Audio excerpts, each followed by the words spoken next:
Voici l'huile des malades. Vous connaissez la tendresse du Christ pour ceux que la douleur accable. Jésus a invité son Église à poursuivre cette œuvre de salut.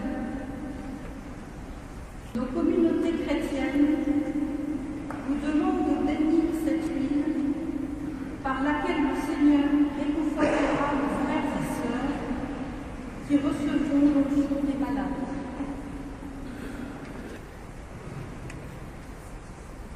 Dieu notre Père, de qui vient tout réconfort, par ton Fils, tu as voulu guérir toutes nos faiblesses et nos maladies.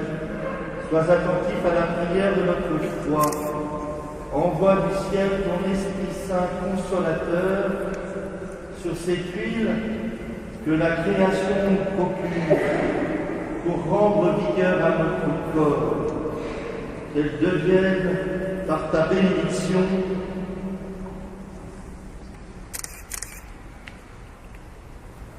l'huile sainte que nous allons recevoir de toi pour soulager le corps et l'âme et l'esprit, les malades qui recevront l'onction, pour chasser toute douleur et toute maladie, toute souffrance physique et morale. Que cette huile devienne ainsi l'instrument dont tu te sers pour nous donner ta grâce, au nom de Jésus-Christ notre Seigneur, qui règne avec toi pour les siècles des siècles. Amen. Donc, comme chaque année, nous nous retrouvons avec joie pour la messe chrismale. Et je commencerai par cette homélie par un mot assez simple. Merci. Enfin, je ressens le besoin profond, très profond, de vous dire merci à tous. Merci aux prêtres qui, dans quelques instants, vont renouveler les engagements qu'ils ont pris le jour de leur ordination. Merci aux diacres. Cette nuit, je me suis réveillé en pensant aux diacres, en me disant que ce serait bien qu'ils renouvellent aussi l'engagement qu'ils ont pris de leur jour de leur ordination. Alors c'est pas prévu, mais faites-le quand même. Et puis aux épouses des diacres, bien sûr, merci à tous, à chacun de vous, baptisés, qui jour après jour portez la mission de l'Église. Merci à tous ceux qui travaillent dans les divers services du diocèse, à tous ceux qui ont accepté de recevoir des missions diverses. Bien sûr, je pense en particulier aux prêtres et aux diacres qui renouvellent, qui aujourd'hui fêtent leur jubilé. Merci pour la mission assurée jour après jour, à travers les joies, les peines, les lassitudes parfois, les choses lourdes à porter, nous le savons bien. Merci pour la fidélité aux petites choses, car c'est la charité quotidienne. C'est le ministère humble et souvent invisible qui, en réalité, porte la vie de l'Église. Ce n'est pas les grands projets qui portent la vie de l'Église. C'est l'humble charité quotidienne. Alors, au cours de cette célébration, nous sommes particulièrement invités à prier les uns pour les autres. Et vous le savez, la prière est puissante. Mais prions-nous vraiment? Ça, c'est une question que je me pose régulièrement.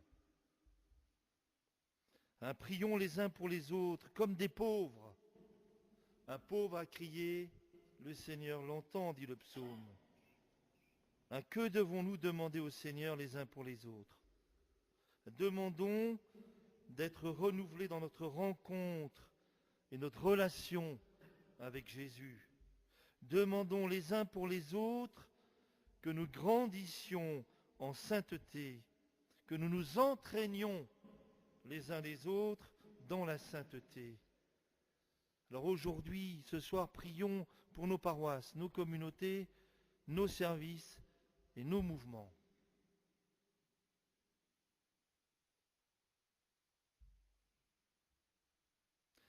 La bénédiction des huiles saintes se trouve donc au centre de la liturgie de ce soir, l'huile des catéchumènes, l'huile de l'onction des malades, du Saint-Crème.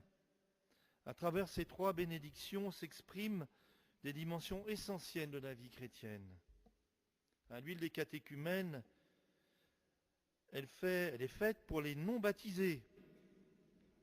Donc les futurs baptisés en sont marqués. Elle nous rappelle au moins deux dimensions. Par cette première onction qui est faite avant le baptême, notre regard se tourne vers les personnes qui se mettent en chemin vers le Christ, vers ceux qui sont à la recherche de Dieu, à la recherche de la foi. Elles sont déjà touchées par le Christ. Il nous faut entendre le témoignage de nos frères et sœurs catéchumènes.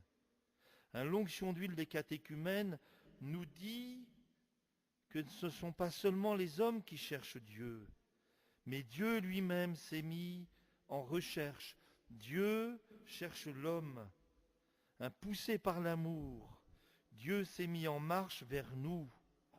Il va au-devant de l'inquiétude du cœur des hommes, de sa recherche. Le fait d'être en chemin vers Dieu pour mieux le connaître ne doit pas s'éteindre dans nos cœurs, ne doit pas s'éteindre non plus la disponibilité à nous laisser rejoindre par lui. Nous avons beaucoup à recevoir du témoignage des catéchumènes au milieu de nous. Nous les entourons, nous nous émerveillons de leurs désirs et de l'œuvre de Dieu en eux, mais à travers eux, Dieu nous invite à renouveler notre propre rencontre personnelle avec lui, ou au moins, comme l'exprime le pape François, à nous laisser rencontrer par lui. L'huile des catéchumènes signifie aussi la force de Dieu que Dieu nous accorde et que la force de Dieu est accordée aux futurs baptisés. Elle nous rappelle une dimension essentielle de la vie chrétienne, c'est le combat spirituel. La vie chrétienne comprend une dimension de lutte. Saint Paul nous invite à revêtir l'armure de Dieu, la vérité pour ceinture, la justice pour cuirasse, le bouclier de la foi, le casque du salut, le glaive de l'Esprit Saint qui est la parole de Dieu. Vous voyez, c'est assez vigoureux. Autrement dit, on n'a pas besoin de chrétiens trop mous. Mais vigoureux dans la charité, on est bien d'accord. Vigoureux dans l'humilité. Vigoureux dans la simplicité du cœur. Alors l'huile des malades. Par l'onction d'huile des malades, nous prions pour que les malades soient guéris et soient consolés par Dieu, mais aussi que leurs épreuves deviennent fécondes dans le mystère de la souffrance du Christ. Et regardons autour de nous, tant de gens souffrent. Guérir et manifester la consolation de Dieu est une tâche primordiale confiée par Jésus à l'Église. Souvenez-vous, il les envoya proclamer l'Évangile, proclamer le royaume de Dieu et faire des guérisons. L'annonce de la bonté de Dieu doit susciter avant tout ceci, guérir le cœur blessé de l'homme. L'huile pour l'onction des malades est l'expression sacramentelle visible de cette mission.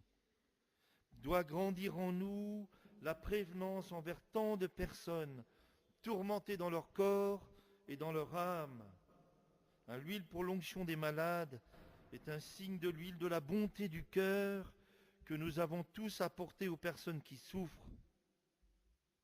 Que le Seigneur en ce soir nous renouvelle dans la compassion véritable. Et le Saint-Crème, c'est l'huile parfumée qui, vous le savez, est utilisée pour les baptêmes, les confirmations, les ordinations des prêtres et des évêques.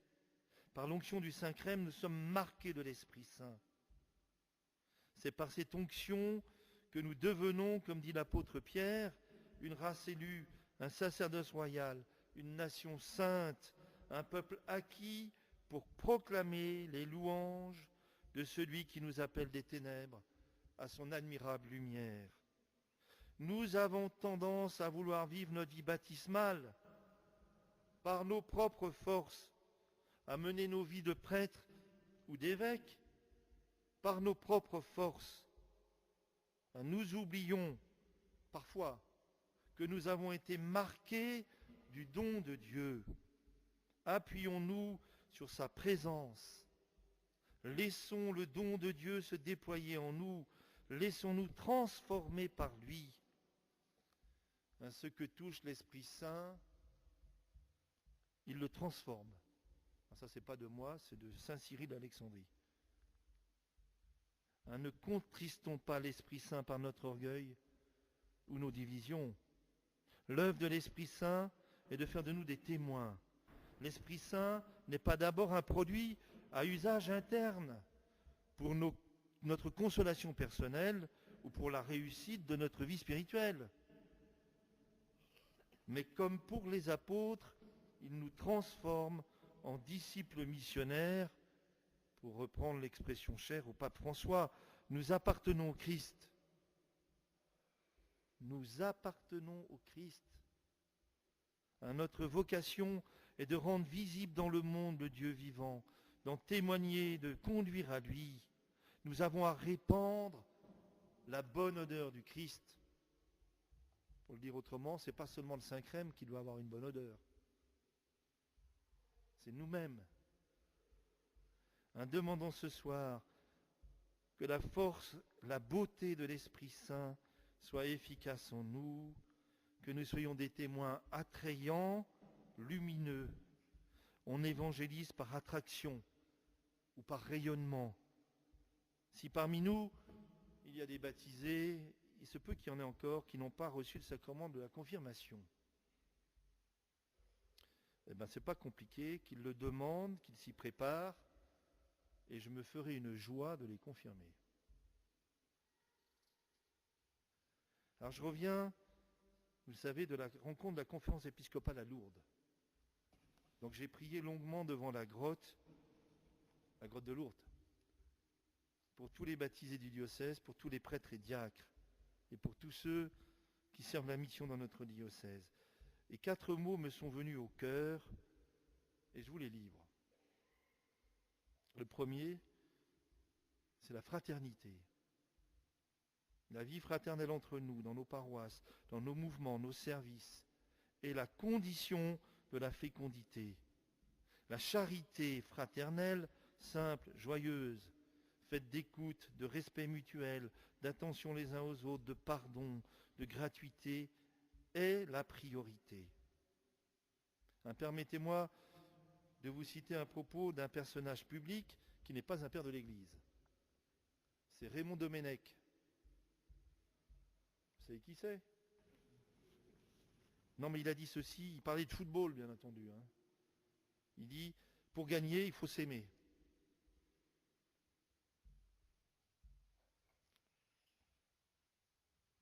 Vous la retiendrez? Notre préoccupation première ne doit pas être la couverture du territoire, comme si nous étions un service public du religieux, mais de susciter partout des petites communautés fraternelles, joyeuses, miséricordieuses, brûlantes de charité, où les pauvres et les plus fragiles ont leur place. Pour que quand une personne rejoint une de nos communautés, elle puisse dire « Je reste avec eux, car Dieu est là ».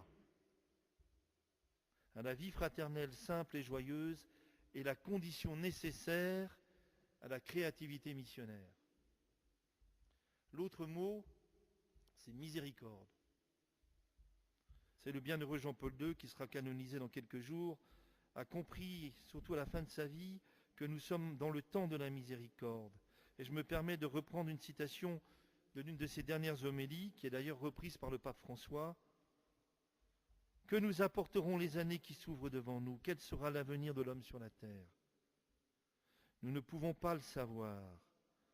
Il est toutefois certain qu'à côté des nouveaux progrès ne manqueront pas, malheureusement, les expériences douloureuses. Mais la lumière de la miséricorde divine illuminera le chemin des hommes du 3e millénaire. Regardons notre monde, nombre de guerres, de violences, de cassures entre nations, mais aussi dans nos familles, nos communautés chrétiennes parfois, nos vies personnelles aussi.